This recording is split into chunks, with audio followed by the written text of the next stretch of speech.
नमस्कार, जय हिंद। भारत तक देख रहे हैं आप और मैं हूं ऋषिराज। आज बेहद खास मेहमान इस शो में हमारे साथ जुड़ रहे हैं कश्मीर से अशरफ वानी।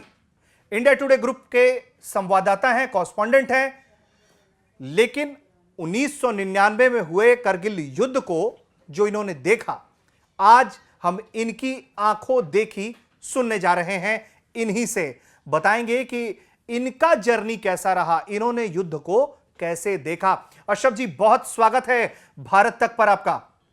शुक्रिया ऋषि। अशरफ जी, कहां से शुरू करें? कहां थे आप जब आपको पहली मर्तबा मालूम चला कि आपके क्षेत्र में युद्ध हो गया है, दुश्मन देश की सेना आ गई है, और किस तरीके से आपको संदेश गया? आप रिपोर्टिंग का आपका जो वो पूरा जर्नी रहा है वो भी सुनेंगे, लेकिन क्या कर रहे थे? आपको क्या ख्याल है जब आपको पहली बार ये मालूम चला? ऋषि, 23 साल का वक्त गुजर गया है 1999 से, और 23वीं जो विजय दिवस समारोह की तैयारियां लद्दाख, करगिल और द्रास में चल रही है। खुशकिस्मती की बात यह है कि आपने मेरे साथ तब बातचीत की जब मैं लद्दाख में हूं। मेरे पीछे जो आपको ये पहाड़ नजर आ रहे हैं, एक उस जमाने में इन सब पहाड़ों पर गोले गिर रहे थे, बमबारी हो रही थी। एक जगह से दूसरी जगह पहुंचना काफी मुश्किल होता था। पहले मैं आपको उस अतीत में ले चलूं, 1999, 23 साल, और तब ना ही डिजिटल वर्ल्ड था, ना ही ये हाईफाई कैमराज थे, ना ही इतना हाईफाई सोशल मीडिया था। और यहां तक अगर मीडिया की भी बात करें, मात्र गिने चुने चैनल देश में थे। अगर न्यूज चैनल की बात करें तो न्यूज चैनल कोई भी नहीं था। मैं आज तक में तब भी काम करता था बतौर स्ट्रिंगर। मैं बहुत छोटा था, वो तस्वीरें भी आप दिखाएंगे मैं कैसा दिख रहा था तब 23 साल पहले। और मेरा एक सौभाग्य यह है कि मुझे ये फख्र हासिल है कि करगिल युद्ध की खबर देश में और दुनिया में मैंने ही ब्रेक की थी। मेरी किताब में भी उसका लेख है, और ये तारीख थी 26 मई 1999। दरअसल तब तक काफी ये बातें चल रही थी, सुगबुगाहट, क्योंकि इस तरह का जमाना नहीं था कि सेकंडों में एक देश दुनिया के कोने से दूसरे दुनिया के कोने तक सोशल मीडिया से बात पहुंचती है। तब सोशल मीडिया नहीं था, तब इंटरनेट भी नहीं था जम्मू कश्मीर में, पूरे जम्मू कश्मीर में। और लद्दाख और करगिल भी एक हिस्सा था जम्मू कश्मीर का तब। अब तो यूनियन टेरिटरी बन गया, लद्दाख अलग से एक यूनियन टेरिटरी है, जम्मू कश्मीर अलग से है, जो 2019 में हुआ। लेकिन 23 साल पहले आप कल्पना ही कर सकते हैं कि किस तरह की चुनौतियां थी, किस तरह के हालात थे।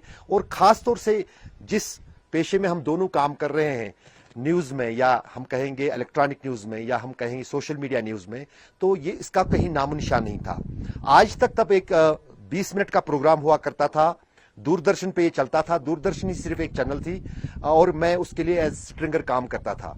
जब 26 मई 1999 को सबसे पहले मुझे लैंडलाइन पे फोन किया एक दोस्त मेरा, श्रीनगर में सेना में 15 कोर सिर्फ हुआ करता था तब। लद्दाख का कोर जो 14वीं कोर है वो नहीं बनी थी तब आर्मी की। और तब श्रीनगर का जो कोर हेडक्वार्टर सेना का था वही लद्दाख को भी देखता था। यहाँ एक द्रास में ब्रिगेड थी, और फिर एक मेजर जनरल जो है वो लद्दाख के इस पूरे क्षेत्र को देखता था, लेकिन एक फुल फ्लेजेड आर्मी कोर नहीं थी। वो करगिल युद्ध के बाद यहाँ पर एक आर्मी कोर लद्दाख क्षेत्र के लिए, जो लद्दाख और करगिल देखता है, चीन की सीमा देखता है, पाकिस्तान की सीमा देखता है, वो उसके बाद हुआ। तो उस मेजर पुरुषोत्तम वो स्वर्गवास हुए, वो एक आतंकी हमले में शहीद हुए। उन्होंने मुझे लैंडलाइन पे फोन किया, और मेरे पास अपना लैंडलाइन भी नहीं था। किसी दोस्त का लैंडलाइन नंबर उनको दिया था, तो उस पर उन्होंने कहा कि हम पहली बार मीडिया को जो है करगिल ले रहे हैं, तो आप आओगे? तो मैंने कहा क्यों नहीं, कुछ भी हो मैं तो चलूंगा ही चलूंगा।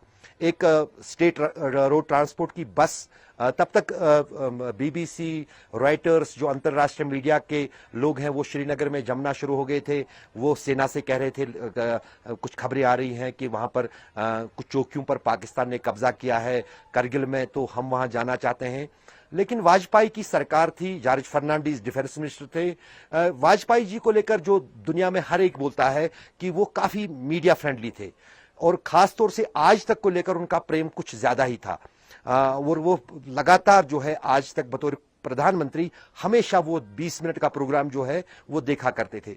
तो उसकी वजह से जो है कहीं ना कहीं सेना को भी एक ग्रीन सिग्नल मिल गया कि आप लोग मीडिया को वहां ले सकते हो उस इलाके में जहां पर ये युद्ध शुरू होने वाला है। और 26 मई को ही ऑफिशियली ये युद्ध शुरू हुआ और उसी दिन मीडिया को पहली बार इजाजत मिली करगिल जाने की। और उस मीडिया की गिनी चुनी टीम में जो 6 लोग थे उसमें मैं भी एक सदस्य था। और यही कारण है कि मैं आपको कह रहा हूं कि देश और दुनिया में ये खबर अगर किसी ने ब्रेक की वो मैं ही था, और वो भी आज तक पर।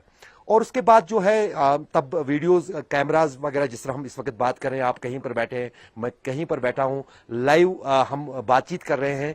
लेकिन तब तो लाइव का कुछ साधन नहीं था। और कहा जाता है कि करगिल युद्ध पहला युद्ध देश में भी था जो टेलीविजन पर सीधा प्रसारित हुआ। सीधा प्रसारित नहीं हुआ बल्कि डेफर्ड लाइव था। एक दिन की तस्वीर दूसरे दिन चलती थी, लेकिन पूरे देश को ऐसा लग रहा था कि उनके सामने हो रहा है। एक इतिहास जो है, टेलीविजन क्रांति आ गई थी टेलीविजन में। हम क्या तरीका था, पहले मैं आपको, आप समझते हैं इलेक्ट्रॉनिक जर्नलिज्म को, टेलीविजन को, क्या तरीका था। मैं जब 26 मई को पहले जब है करीब 6 घंटे का समय हमें द्रास तक पहुंचने में लगा। सड़क काफी खराब थी उस बस में। और उसके बाद सबसे पहले मैंने जो चतुरता वहां की, मैंने कुछ तस्वीरें ली जो जहाज उड़ रहे थे ऊपर से। तो अनयूजुअल सा था, अदरवाइज कश्मीर में इस तरह से जहाज कभी उड़ते नहीं थे। ये जोजिला का दर्रा था और जहां से ये जहाज उड़ रहे थे फाइटर प्लेन्स, उनकी कुछ तस्वीरें ली।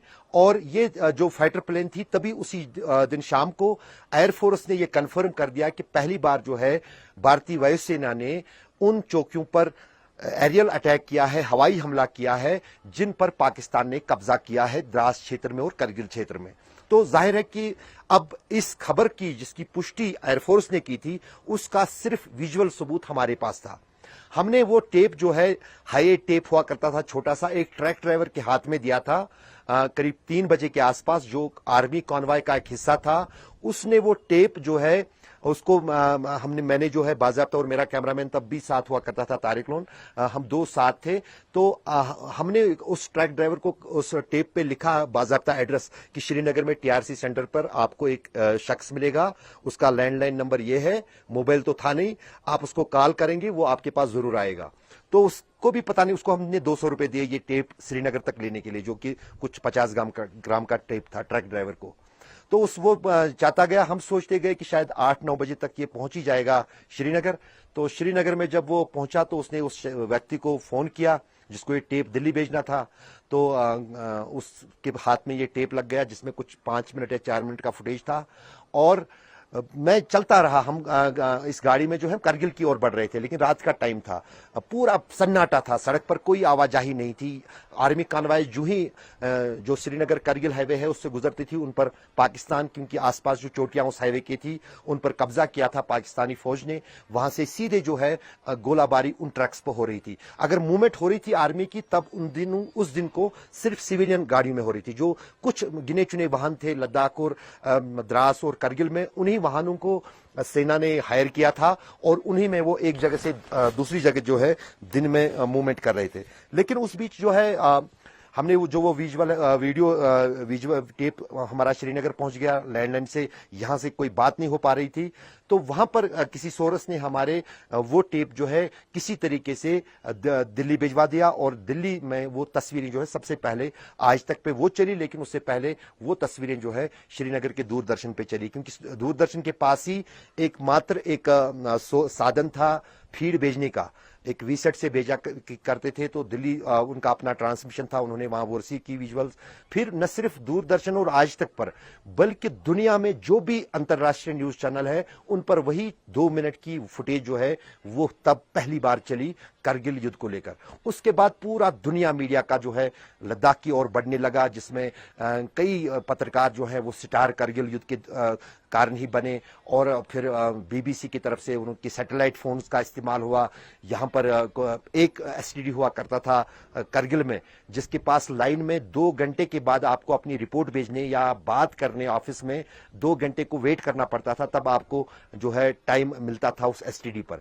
वो 99 की मैं बात कर रहा हूं। एक ही एसटीडी करगिल शहर में था और अब तो पूरा 23 साल में पूरा ये इलाका बदल गया। मैं अपने कैमरामैन को और अपने दर्शकों की इंटरेस्ट के लिए बताना चाहूंगा, ये आपको 14वीं कोर का जो हेडक्वार्टर अब यहां बना है उसकी तस्वीरें अपने कैमरे से दिखाएगा। ये तब कुछ नहीं था, इतना बड़ा अब यहां पर सेना का काम जाम, एयरफोर्स का काम जाम, इतने हथियार, इतने टैंक्स, इतने बोफोर्स गन इस पूरे इलाके में है, लेकिन तब ये कुछ नहीं था।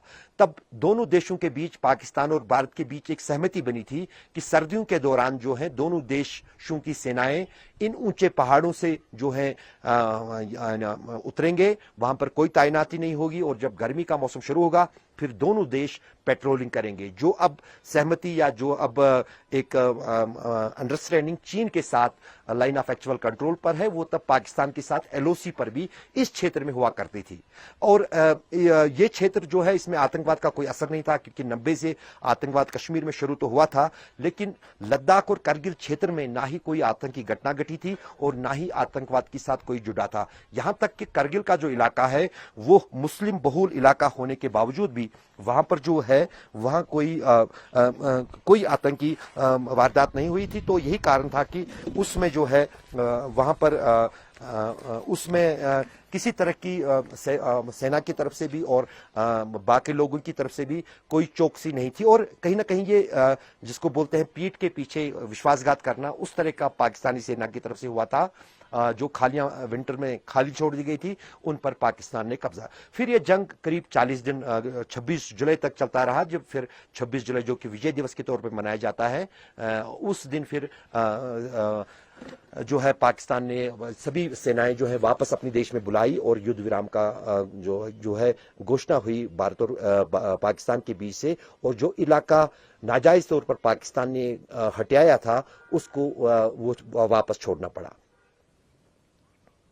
जी अशरफ, बहुत दिलचस्प बातें आपने इस दौरान बताई। मुझे ये बताइए कि आपको तो मालूम भी नहीं रहा होगा कि आपने कुछ ऐसा रिकॉर्ड कर लिया जो पूरी दुनिया देखने जा रही है आपकी नजरों से, और वो जो खबर ब्रेक करना था आपको इस बात का शुरुआती तौर पर तो आभास भी नहीं रहा होगा।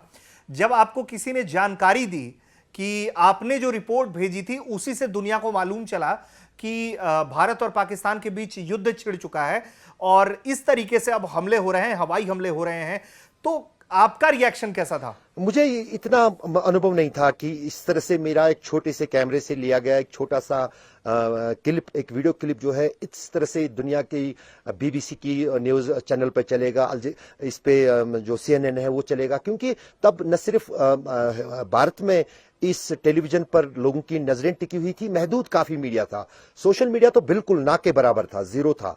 और अगर कुछ जानकारी जुटाने के लिए लोगों के पास साधन थे, वो सबसे आला साधन जो था या माध्यम था वो टेलीविजन था।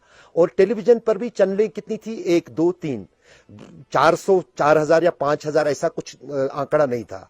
वो भी अगर देश की बात करें प्राइवेट न्यूज चैनल कोई नहीं था, अब तो भरमार है। और तीसरी बात यह थी कि तब लोग देखते थे टेलीविजन, अब तो आपके पास कई सारे मीडियम है इंफॉर्मेशन इकट्ठा करने के और फास्ट करने के। तब आप कल्पना कीजिए, मेरे को लगता है आप बहुत छोटे हैं मेरे से, आप भी उस दौर को देखे, आप तब किस तरह से कौन सा माध्यम होता था कोई जानकारी जुटाने का, आप क्या भी दिखाते क्या भी आप, तो वो लोग उसको आंख बंद करके मान के चलते थे। लेकिन हाँ जरूर इतना है कि देश के पत्रकारों के लिए फिर कई सारे पत्रकार हमारी चैनल के साथ भी, चैनल के भी जो हैं वो आते रहे, प्रभात शुंगलू आता रहा, अजय कुमार आता रहा, कितने सारे लोग जितने भी थे वो बारी बारी से यहाँ पर आते रहे। क्योंकि कोई 4 दिन रहता था, कोई 5 दिन, उस महीने भर 2 टीमें आज तक, जबकि एक न्यूज चैनल तब नहीं था, लेकिन उसके बावजूद भी 2 टीमें आज तक की। और जितने भी प्राइवेट प्रोडक्शन हाउसेज हैं उनके जो हैं यहाँ लोग आते रहे और उन्होंने भी नाम कमाया और देश को भी इस जंग के बारे में जानकारी जो है मिलती रही।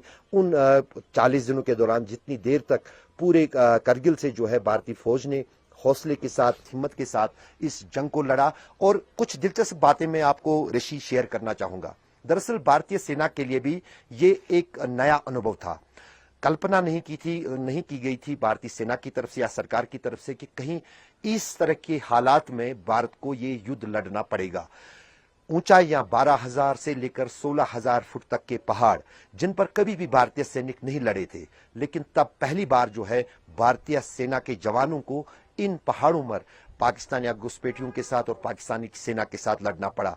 और तब जो बोफोर्स को लेकर बहुत देश में तब तक करप्शन को लेकर बड़ी बातें चली थी, लेकिन बोफोर्स में कितनी ताकत है वो करगिल युद्ध के दौरान ही देश को भी पता चला कि बोफोर्स तोप जो कि स्वीडन से तब खरीदी गई थी, देश की का एक रक्षा सौदा हुआ था जिस पर घोटाले को लेकर बहुत बड़ी कहानियां किस्से बने, लेकिन कहीं ना कहीं भारतीय सेना ने तब यह भी माना कि बोफोर्स की तोप ही एक ऐसा हथियार था देश के पास जिसने इस जीत को दिलाने में काफी भूमिका निभाई। क्योंकि इन पहाड़ों पर आप देखने में बड़े सुंदर लगेंगे, इन पर आम लोगों के साथ साथ सेना के जवानों को चढ़ना, इन पर फिर पेट्रोलिंग करना, इन पर फिर युद्ध लड़ना बिना खाए बिना पिए, और वो भी पता नहीं आपका दुश्मन किस हिस्से में कहां पर छुपा हुआ है, वो काफी चुनौती भरा काम भारतीय सेना के लिए था।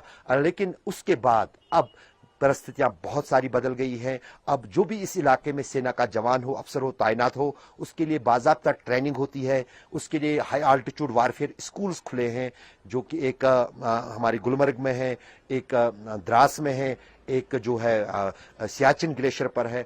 और ये सब जो है, सियाचिन ग्लेशियर तो पहले ही सेना की तैनाती 1984 में हुई थी, उसमें जो तैनात जवान होते थे, अफसर होते थे, उनको तो अनुभव था इन पहाड़ों का, लेकिन बाकी सेना जिनको युद्ध लड़ना पड़ा उनके पास उतना ज्यादा अनुभव इन पहाड़ों में लड़ने का नहीं था। तो कहीं ना कहीं ये युद्ध जो था भारत के लिए और भारतीय सेना के लिए काफी एक लाभदायक उस तरीके से भी साबित हुआ, क्योंकि मैंने आपको कहा मैं लद्दाख में खड़ा हूं, इस वक्त चीन के साथ तनाव चल रहा है देश का।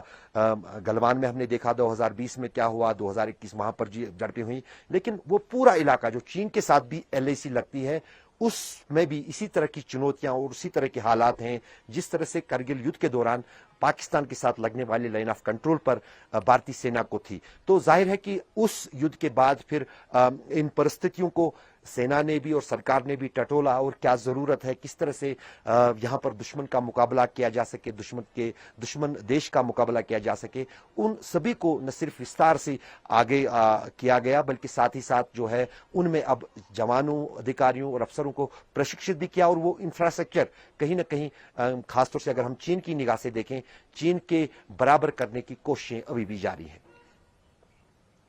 अच्छा अशरफ, ये बताइए आप कि युद्ध के क्षेत्र में कितना एक्सेस था उस वक्त पत्रकारों का? क्या आपने अपनी आंखों से देखा था वो जो फाइट हो रही थी चोटियों पर, उसको भी आपने अपनी आंखों से देखा? कोई ऐसा मौका आया जब आपके बगल में कोई ऐसी घटना गिर गई? क्योंकि वो तो बिल्कुल लाइव सिचुएशन था, सामने से गोलीबारी हो रही थी, बम गिर रहे थे, तो कहीं फंसे आप, इसको लेकर ऐसा कोई एक्सपीरियंस आप साझा करिए। मैं तो बिल्कुल एक्सपीरियंस सबसे पहले दिन की ही एक्सपीरियंस में आपसे साझा करूंगा। मैं जब द्रास कस्बे में, मेरी किताब में भी उसका जिक्र है, सबसे ज्यादा भीषण युद्ध जो है वो द्रास में चल रहा था। दरअसल मैं लेह में इस वक्त हूं। द्रास जो है करगिल और श्रीनगर के बीच वाला पड़ाव आता है। दुनिया का दूसरा सबसे ठंडा इलाका है और देश का सबसे ठंडी जगह जो है द्रास ही मानी जाती है। वहां सर्दियों के दौरान तापमान -40 -50 डिग्री तक द्रास कस्बे में जाता है और उस बीच भी वहां लोग रहते हैं। और उसी के पास, बिल्कुल हाईवे के पास, टाइगर हिल एक पहाड़ी, सबसे ऊंची पहाड़ी है जिस पर गर्मी के आज भी जो है बर्फ वहां पर टिकी हुई है और ठंड भी बहुत है। उस टाइगर हिल के पास जो है वहां पर, क्योंकि किसी सेना की तैनाती नहीं थी, वहां पर पाकिस्तानी फौज ने अपने जो उस पर पोस्ट बनाई थी। और जाहिर है कि जब उस टाइगर हिल पर पोस्ट बनी थी, वहां से हर एक नजर जो है पाकिस्तानी सेना की, यहां तक कि अगर वो राइफल से भी फायर करते, सड़क पर जो नेशनल हाईवे है करगिल और श्रीनगर के बीच, उस पर फायर करते, वो भी वो चूक, उसमें भी उनको चूक नहीं होती, इतना निशाना वो सटीक वहां से लगा सकते थे।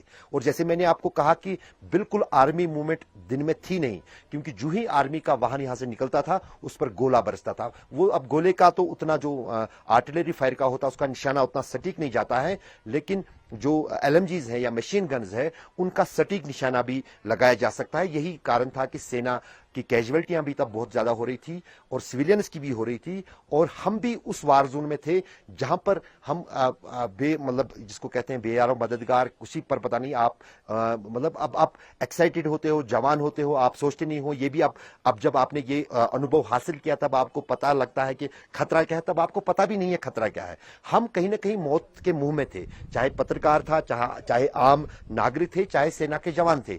कहां से गोली आएगी, पहाड़ के ऊपर से किस जगह पर किसको मारेगी उसका कोई मतलब सोच भी नहीं सकता था। लेकिन एक बात तो जरूर थी कि जो प्रिकॉशंस लिए गए, सेना की कॉन्वाइज को दिन में रेस्ट्रिक्ट करना, क्योंकि सिविलियंस को पाकिस्तानी सेना उस हिसाब से टारगेट नहीं करती थी जिस हिसाब से सेना, क्योंकि उनका टारगेट तो भारतीय सेना ही थी और इसलिए सिविलियंस को टारगेट नहीं करते थे, तो सिविलियंस उस हिसाब से बचे थे। लेकिन अगर गोले बारों की गोले तो देखते नहीं है कि किसका घर है, कौन सिविलियन है, कौन आर्मी का जवान है, कौन सेना का जवान है, वो तो देखते नहीं है। इतनी भीषण बमबारी रात को यहाँ हर इलाके में होती थी। लोग इतने सहम, क्योंकि यहाँ के लोगों के लिए भी वो नई चीज थी। उन्होंने जिंदगी में कभी ये नहीं देखा था 1965 के युद्ध से के बाद, क्योंकि जो पीढ़ी थी अधिकतर जो 65 के बाद ही पैदा हुई थी, कि इस तरह से गोले आसमान से बरसते हैं, घरों पर बरसते हैं, घरों में छेद हुए, घर ढह गए, लोग घायल हुए, लोग मारे गए, तो उसमें हम भी थे। अब हमारी किस्मत अच्छी थी, हम बच गए। अगर हमारी किस्मत अच्छी नहीं होती तो हम नहीं बच जाते। और दूसरी बात जो आपने कहा कि क्या जोखिम थे, तब सेना भी इस तरह की परिस्थितियों से अवगत नहीं थी। जिस तरह से अब प्रिकॉशंस लिए जाते हैं आर्मी की तरफ से, आप आर्मी के साथ कोई कवरेज करने जाते हो, युद्ध कवर करने जाते हो, तो वो बहुत सारी चीजों का ध्यान रखते हैं। लेकिन तब इन परिस्थितियों और इन इलाकों में जो सेना देश के अलग अलग हिस्सों से यहाँ आ रही थी, वो भी उतना इलाके से वाकिफ नहीं थे। उनको भी ये पता नहीं था कि कहाँ खतरा है, कहाँ दुश्मन बैठा है, कहाँ से फायर हो सकता है, कहाँ गोला गिर सकता है। उसको आंकलन करने में और अनुमान लगाने में काफी टाइम सेना को भी लगा, करीब 1 हफ्ता लगा, जबकि पूरी सेना शक्ति जो देश की है फोकस हो गई कारगिल युद्ध पर ही। तो तब ये जो है रणनीतियां बनी और उसके बाद फिर धीरे धीरे बोफोरस देश के अलग अलग मोर्चों से यहां पर आने शुरू हो गए। उनको भी 1 दिन लगता था एक बोफोरस गन को श्रीनगर से यहां पहुंचाने में, करगिल के इलाके में पहुंचाने में। फिर इतनी बमबारी जो है यहाँ के बोफोरस और दूसरी आर्टिलरी फायरिंग ने की, जिसने पाकिस्तान को काफी पस्त किया, क्योंकि बोफोरस आप 50 किलोमीटर 40 किलोमीटर दूर से इस्तेमाल करके दुश्मन को निशाना साध सकते हो। तो वो आर्टिलरी फायर जो था और एयर फोर्स जो की जिसको जो वायुसेना का हमला तब था, वो काफी घातक था। और उसी से कहीं ना कहीं पाकिस्तान की फौज और पाकिस्तान जो है वो पस्त हुआ इन पहाड़ों में। उसके पास साधन कम पड़ने लगे, उसके पास हथियार कम पड़ने लगे। तो जाहिर है कि उस जंग में जो है भारत को जीत भी मिली। और इसीलिए जो है ये विजय दिवस जो है हर साल 26 जुलाई को मनाया जाता है। अच्छा अशरफ, ये बताइए, एक सवाल ये है, वो आपका शहर है और आपके शहर में इस तरह की जब आपने पहली बार त्रासदी देखी, लाशें देखी होंगी बहुतायत संख्या में, दिल बेचैन हो गया होगा, मन नहीं किया कि छोड़ते हैं ये सब, ये क्या हो रहा है, क्यों हो रहा है, ये सब चीजें चलती थी मन में आपके? दरअसल आपको मैं ऋषि बता दूं कि जो आपने आपके एक सवाल का जवाब देना मैं भूल गया। आपने कहा था कि आर्मी कितना एसेस देती थी। जाहिर है कि आर्मी उतना खुला एसेस नहीं देती थी, लेकिन कभी उनसे चूक हो जाती थी। कुछ जगहों पर ऐसे वो लेके चले जाते थे कुछ जर्नलिस्टों को कि यहाँ पर जो है आप हमारे साथ चलिए, हम यहाँ पर से बोफोर्स आर्टिलरी फायरिंग करेंगे। लेकिन कुछ हादसे उसमें भी हुए। एक बार जो है पत्रकारों के कारण भी भारतीय सेना का एक टुकड़ी है निशाना बनी, क्योंकि सीमा पार पाकिस्तान से जो यहाँ से विजुअल चलते थे उसकी मॉनिटरिंग जो है वहां पर होती थी। वो बड़े तेज उस मामले में निकले। जो भारत के पत्रकारों को एसेस मिला था वार को कवर करने का, और उनको वो मैपिंग करके वहां पर वो फिर एरिया ढूंढते थे, कहां पर आर्टिलरी लगी है, कहां पर ये लगी है। जब भारतीय सेना को ये पता चला कि मीडिया का भी दुरुपयोग जो है हो रहा है पाकिस्तान की तरफ से, पाकिस्तानी जासूसों की तरफ से, तो फिर मीडिया को काफी रिस्ट्रिक्ट किया गया। लेकिन पहले कुछ दिनों तक जो है मीडिया को खुली छूट थी। लेकिन जब ये भारतीय सेना को पता चला कि मीडिया पर जो एरिया ऑन एयर जा रहा है उससे कुछ जानकारियां हासिल हो रही हैं दुश्मन फौज को या पाकिस्तानी फौज को, तो उस पर के बाद फिर उसको रिस्ट्रिक्ट कर दिया। जब आपने दूसरी कह दी बात जो अभी आपने पूछा कि क्या आपके कभी दिल में मन ने कहा, पत्रकार का दिल कभी भरता नहीं है, कुछ भी हालत हो। और मैं जिन परिस्थितियों में मैंने पत्रकारिता की है पिछले 30-25 साल से, हमने तो सिर्फ यही खून खराबी देखा है। हमने जंग, लड़ाइयां, बम और सब गोलीबार यही सब देखा है। तो हमारे लिए ये कोई चीज नई चीज है। लेकिन कुछ लोगों के लिए जिन्होंने ये सब देखा नहीं है, उनके लिए कुछ दिनों के लिए एक्साइटमेंट हो सकता है। लेकिन इतना जरूर है कि आप उन मरहलों से गुजरते हैं जहां पर आप पीड़ा सामने देखते हैं, जहां पर आप लोग मदद के लिए पुकार रहे हैं, उनको मदद नहीं मिल रही है।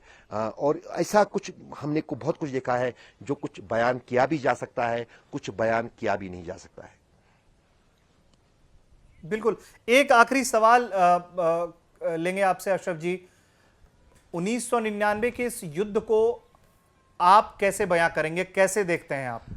मैंने अधिकतर आपको उसका जो है आपके साथ बयान तो बातें की ही, लेकिन सबसे बड़ा मैं इस युद्ध को अगर मानूंगा तो इस युद्ध को मैं एक सीख मानूंगा भारतीय सेना के लिए और भारत के लिए, क्योंकि जो वो युद्ध 1999 में पाकिस्तान के साथ हुआ, उस युद्ध ने काफी सतर्क भारत को कर दिया, खासतौर से पड़ोसियों के प्रति, खासतौर से पाकिस्तान के साथ साथ चीन के प्रति, कि किस तरह के मंसूबे किसी भी देश के, पड़ोसी देश के हो सकते हैं या हम दुश्मन देश कहें, क्योंकि सीमाएं इन देशों के साथ लगती हैं, और किस तरह से सीखना चाहिए और किस तरह से एडवांस प्रिपेयरमेंट की जरूरत है हर मामले को लेकर, जो खुफिया दिनतर से ही जाहिर होती है कि किस देश के पास क्या हथियार है, किस देश के पास क्या टेक्नोलॉजी है, किस देश के पास क्या ताकत है, उसका तोड़ जो है एडवांसमेंट रहे, और उसके साथ साथ प्रशिक्षण।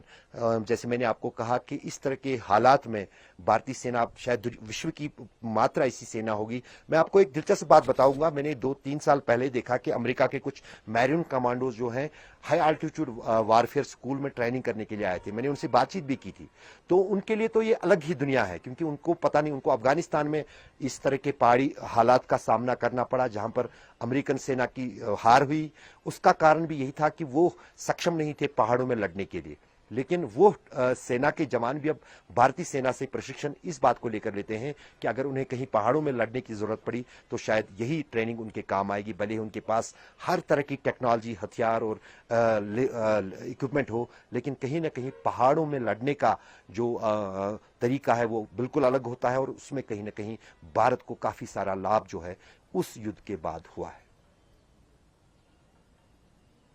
बिल्कुल, बहुत शुक्रिया अशरफ जी, आपने अपने पूरे जो आपकी जो पूरी ये यात्रा रही तब से लेकर अब तक की पत्रकारिता की, और आपने बतौर पत्रकार किस तरीके से 1999 कारगिल युद्ध को देखा, और जिस तरह से आपने बताया कि आप वो शख्स हैं जिन्होंने खबर पहले देश और दुनिया को दी, और आपकी ही भेजी गई तस्वीरों को दुनिया ने पहली बार देखा और जाना कि भारत और पाक के बीच युद्ध छिड़ गया है। तो हम उम्मीद करते हैं कि हमारे दर्शकों को यह बातचीत बहुत पसंद आई होगी। हम आपको शुभकामनाएं देंगे कि आप इसी तरीके से देश दुनिया को खबरें ब्रेक करते रहें।